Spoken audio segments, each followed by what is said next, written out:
All right, folks, we are here to test our Delirium or Hogak deck, whatever you want to call it. And we're here against my friend Dewey. Dewey, say hi. What's going on, everybody? Hello. All right, so we're going to play, I believe, against a little blue-red Delver. And the list I'm playing today should be the same as in the deck tech. And, of course, we start our first opening hand with a banger that will mulligan. I'll do the same. Yeah. It evens it out a whole lot, you know, makes you feel better. I think this one's a keeper. So we have some close. redundant effects here. I think I want to keep all of these. So I'm going to ship one of these bad boys out. We're ready to go. Go to 5. Okay, this is much better. Ooh. 5, though. Nobody likes going to 5. All right. Okay, so now we have the option to either play this with a little fixing. I think we just try to go big right off the bat and see what we can do here. This is typically our best start, is a Stitcher Supplier. Those Infernal Grasp might have been valuable in our hand, but it is what it is. We were likely shuffling those guys away anyway. Alright. Snarls. Busted. Alright. So Dragon Rage Channeler's quite the card. I think there were people when I was kind of brewing this up that were interested in me playing red over green because of Dragon's Rage Channeler. So Dewey, I'm assuming that you're playing a little bit of the same, like, bobble sort of stuff? Yeah, the price went down on a few of these cards, so I'm going to give them a try. Alright, cool. Yeah, I feel like bobble could even use a reprint or two because in real life, like, the TCG price is one thing, but some of them are kind of hard. And they just need a reprint for Magic Online because the bobbles are crazy expensive. Mm-hmm. Okay, we're just going to F6 because we don't have a whole lot going through them. I opted to play Grimflayer there over Oathing because the Forest Draw. All right. So he is going to have Delirium here. That's a pretty quick start. Pretty quick start. Big threat. And milling over our Infernal Grasps right off the bat isn't a great feeling. But on the flip side, it's going to have to attack, and then that opens up for our own attacks here, so.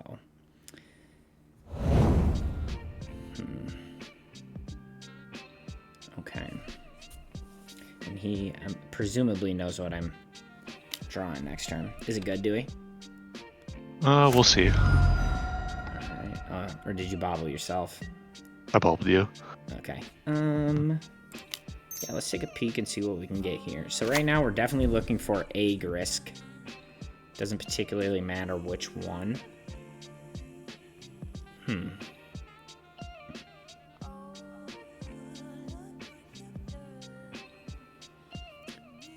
So, interesting. What I think I'm going to do is, I think I'm going to take this Stitcher. We're going to put the rest on the bottom. And then this opens me up to, I think I got to cycle my Ash Barrens, and unfortunately, I'm still just a little short, so hopefully this Stitcher hits something that I'm going to be able to hit Delirium here. And this should be my turn 3, correct? Yeah.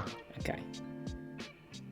We did hit it, so here what we're going to do is we're going to get our attack in first before we nuke our graveyard, not to give away what's about to happen. Surprise, surprise. Yeah, I wonder what that could mean. But, I mean, this shows kind of the versatility of the deck, though, sometimes, because, like, there's times where it can feel a little bit, like, grindy, control-y, but we have a pretty aggressive start. Because Grimflayer here, hitting for 4 and then Surveilling 3. I'd have to have something pretty interesting on top for me not to bin all 3 of these. And that's exactly what we're going to do. Okay. And so then now we get a cast a Hogak. 3, and you gotta be careful. See, here we have a nice instant land artifact creature, so I can just get rid of another land. And I don't know what happened between the time we played. When did we play last time? Wednesday, do we? Something like that. Wednesday or Thursday, yeah. Yeah, whenever we played last, a couple cards must have went up because my deck was over. Ugh, brutal. But on the bright side to that, we should have no problem casting this Hogak again. But a couple cards went up. I had to actually cut a Hissing Quagmire to keep everything else the same. Alright, so getting dazed there isn't a great feeling, but we are still currently winning this race. The only problem is that I can almost guarantee that Dewey's got some sort of bolt or reach at the end, so that's not a great feeling. So holding up double blue can only mean a couple things. Okay, here's an example of what I was talking about in the deck tech. Oath of Nising kind of actually doing its own thing. Wish those cards were in my hand and not at the bottom of my library.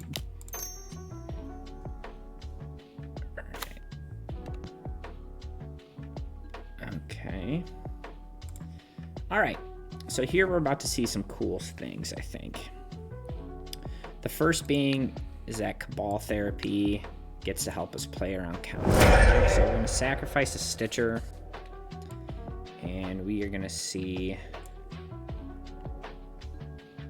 what needs to happen here, unless he just straight counters it right now. Okay, where are we? You going face? Face is the place.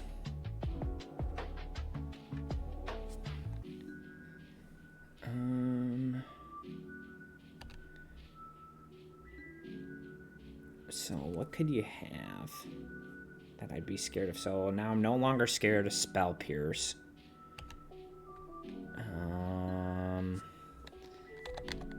Maybe Unholy Heat. The other option could be, because I'm not really...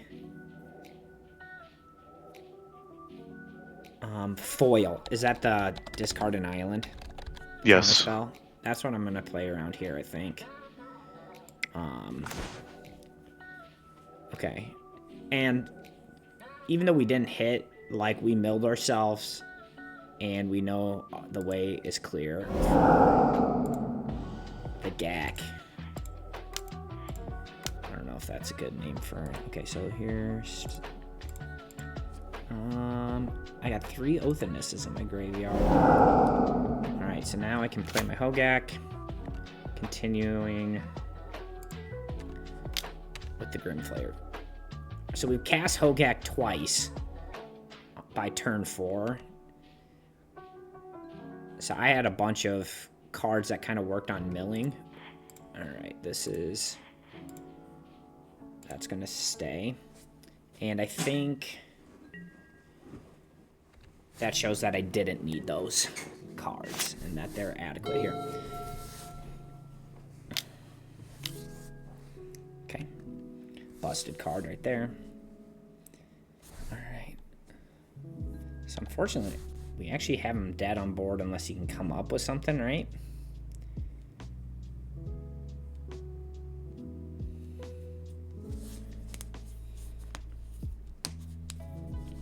Okay.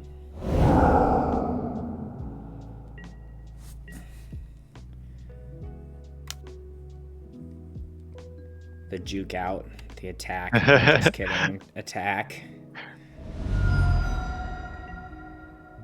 Alright. So he's got a Spell Pierce in his hand. Scramble's okay, yeah, I'm in trouble. Alright. So we knew what we were drawing there. I think we just gotta send it first, right?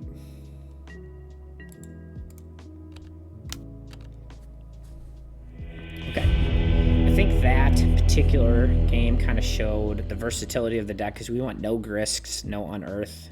Like, we have a bunch of different packages that can lead to W's. All right, post board, we need to play probably against a bit of graveyard hate. I think that these two cards are going to be really good for me. I also happen to know, like, Delver and what's that guy that you just used? Dragon Rage Channeler. They're 1 cost, so maybe our rituals might be good.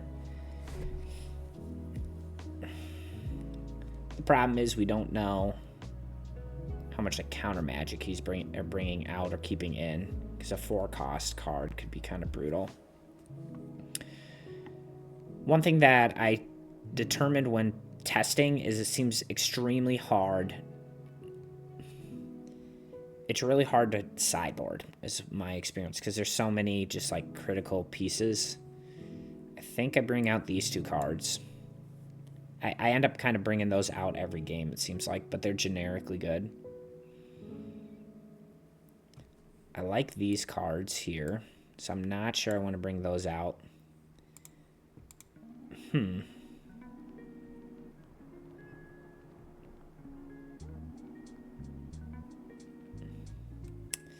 Maybe we do something.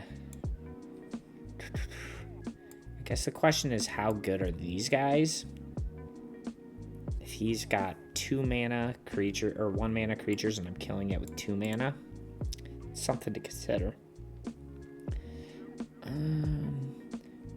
What I could do though is just kind of trim down on maybe some of our top end and do something like this and try to go a little bit more control-y, but it makes this less consistent. Dude, I have no idea what I'm doing. I should have thought this through before I threw this on a video, you know what I mean? Very fine. But I'm sure somebody in the comments, if anybody goes and watches these, is going to go ahead and tell me exactly what I'm doing right and doing wrong. So I'm going to try this. If it doesn't feel good, we'll pull these guys back out in game 3 and bring in these 2 back. All right. Dewey also only get into 5 there, so even though our deck showed some good things there, it's not necessarily maybe the greatest showing, but we take what we get. Okay, our hand is a big, giant unknown. I think I'm going to keep it, but because these could be great, these could be terrible. We'll just see. And maybe these are cards that I trim in a matchup like this because it hurts my life.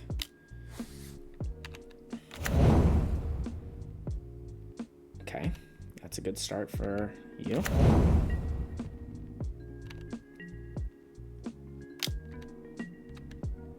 Okay.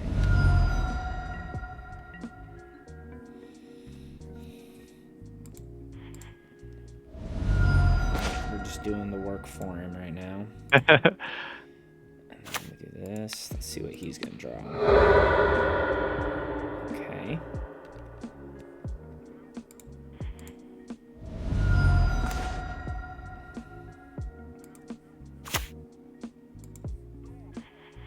And then I think we just go ahead and do this.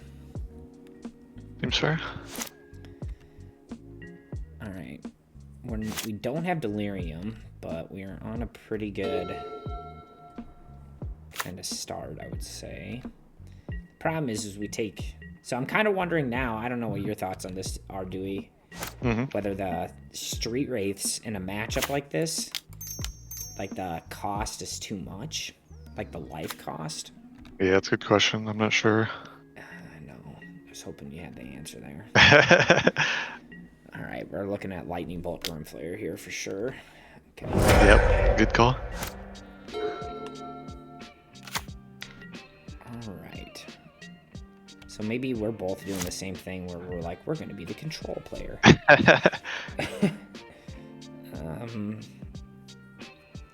So I can do this to kind of force the issue. I don't know if that's the right call or not. So he would have played a creature had he had it. So what does that mean he has in his hand? Maybe like a lightning bolt maybe or something? Or just straight counterspell too. I'm not sure if he even plays just regular counterspell. I would imagine he does. I think we're just gonna, before we have to commit to the graveyard more, I think we're gonna do this and just kind of make him make him use it before we add more to our graveyard and then have to have him crypt. So just future draws for the graveyard synergy stuff are... Or maybe he just lets me have it. Delirium is 4 card types, right? It is, and I have 3 currently. Okay, so you have 3. But you don't have an instant, so in theory you could play like something off of your forest. But what would that even be? I think I'm fine with that. Okay. I'll get blown out by whatever the green protection from like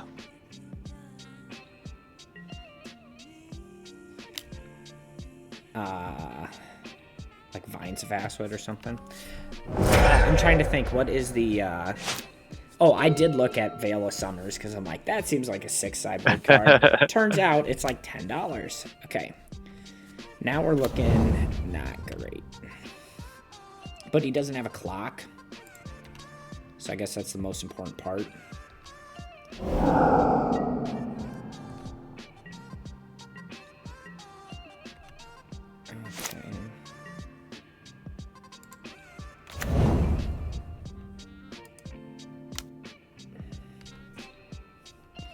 We're going to save this card for when we need to try to clear the way for something. And then we just sit back. Yeah, draw that card. Don't exile my stuff. Does that exile all graveyards or just yours? Opponent's graveyards, and I don't believe it targets either. Oh. Yeah, each opponent. So like if you had a Leyline of Sanctity or something, it would get around it. Not that's relevant right now, but... Yeah, Leyline of Sanctity does seem like a card that could be played. I doubt it's very expensive. It's like under $1, I think, or at least the... And Burn seems like a deck for sure, so... Mm-hmm. Alright, so we're going to have an awkward game here, I think, where we just kind of stare at each other. This is exactly what's going on.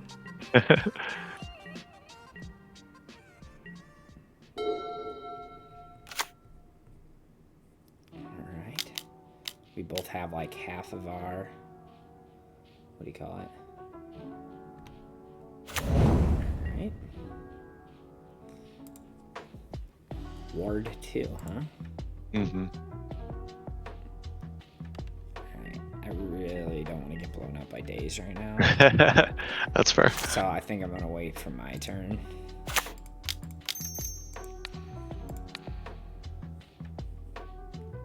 So Ward's like a triggered ability? Yep. Huh. Learn something every day, dude, man. You learn something every day. So we waited on our turn just because we got dazed in the first game, and it could possibly happen here. And so there's an example where Infernal Grasp looks good. Although this game is looking sketch. But it's looking like however scuffed we're looking, dude, is looking equally scuffed. So, all right, Oath of Nissa seems like a real good draw right now. I take back everything I just said. It doesn't. Is it just like a bunch of Oath and Issas or something? It's just lands and okay. a card I can't even put in there. So let's go ahead and put that in and keep making our land drops. The thing is, though, we operate off of like 3 lands pretty well. So 1, 2, 3, 4, 5, 6, 7, 8, and 9. So we've seen half our lands, and one of them's at the bottom. So theoretically, all right. So this is now where we do something like this. So I think we go more for counters. My recording paused for a second, and my dog is howling at something upstairs. My guess is it's a squirrel outside. Can you hear that? I can hear the dog, but not the squirrel. Yeah, I would be shocked if you could hear the squirrel. All right. One moment, I'm going to pause this and get the dog to be quiet. All right. Has anything happened dig through timed? Just did through time, yeah. Are we ready to go? Yeah. Right. Those who watch like my raid videos are very well aware of Walter and his presence. Because he is very loud all the time. Okay. So he went from Gush to Lightning Bolt, an Unholy Heat in hand. Still. So it looks like he's got way more cards than he probably actually has. Let's start. There can't be any way for him to get, like... I think what we do is we start right here. Okay, we got double therapy. And I think I'm going to cast that, and I'm going to nab that Unholy Heat, assuming it resolves. So milling, in some circumstances, is like drawing extra cards in this deck. This is one of them. And we know he has an Unholy Heat, so we're just going to grab that right now. Oh, yuck. Okay. So we get to grab that, but unfortunately, he's going to Mystic Sanctuary. But besides that, his hand is to be desired, I would imagine. Lands. Okay. So we got the clear to do something like this. And then something like this. And then, yeah. Must have gushed into nothing. Yeah, it was 2 lands. Dang. Okay.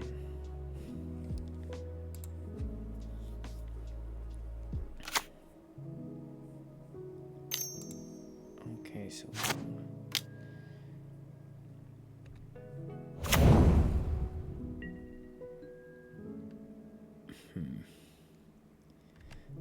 Alright, so at some point he's going to have to shut off the Grim Flayer, but he's got plenty of life to work with.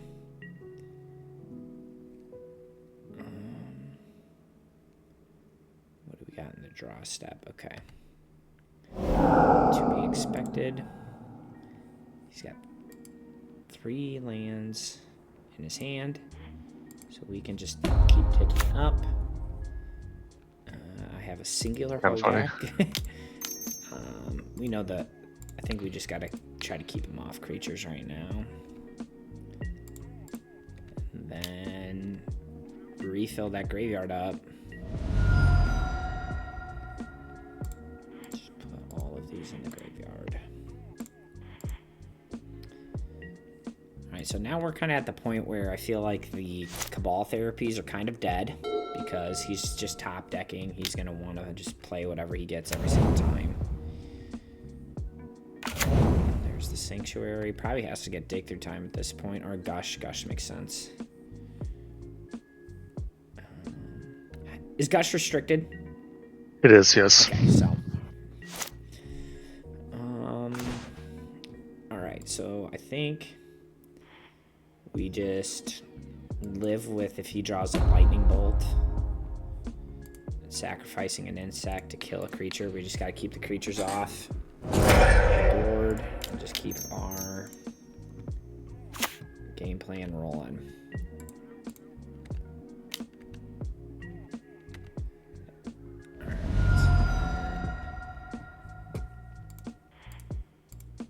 I think we can just bin everything.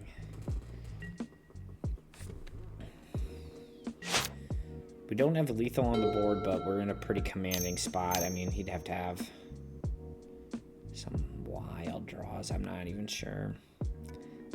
Double Unholy Heat if he can get Delirium.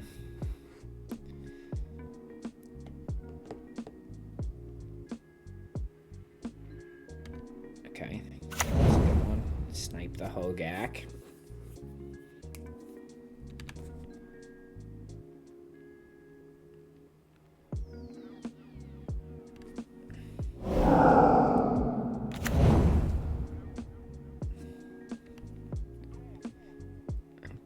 Okay.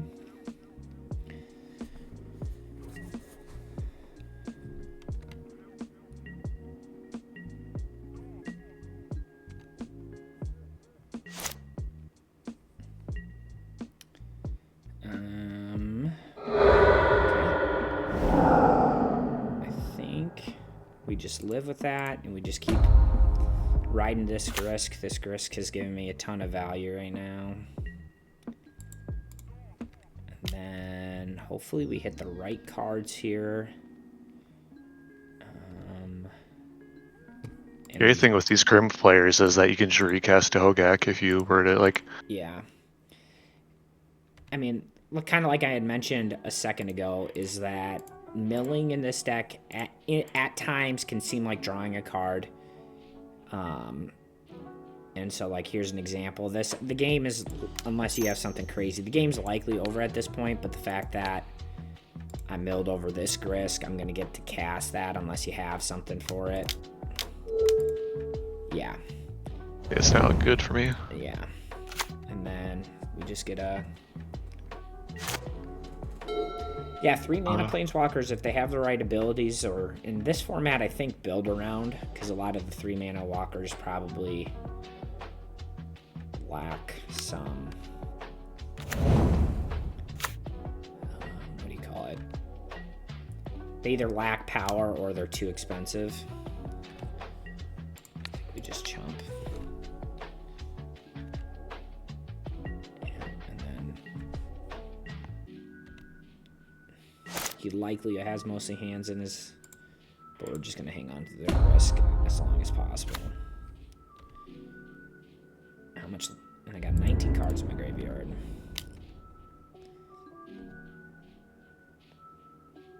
Alright, put you to 1. Yes. These are all graveyards.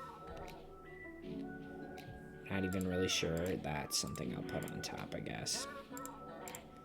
Fixes our draw, if not anything, so. Full disclosure, the last time we played, I think it went to game 3 and I got absolutely dumpstered by a really aggressive start, so it just kind of matters. Like, what you draw definitely matters. But there's also, I switched up last time. Instead of the Infernal Grasps, I had, what was it? The Roots one, the Destroy None. Oh, yeah. So I don't know, do we, any kind of parting thoughts on this particular matchup, or? I think it's really swingy. Like, Hogak is really hard to deal with once it's resolved. Yeah. But sometimes this deck can just go like, oh, turn 1, Dragon Rage, turn 2, Dragon Rage, like, mill like 6 cards and attack for a lot. The hand that I kept in game 2 was really dependent on you not having the answer. So whatever was the Blood Chief's Thirst, Yeah.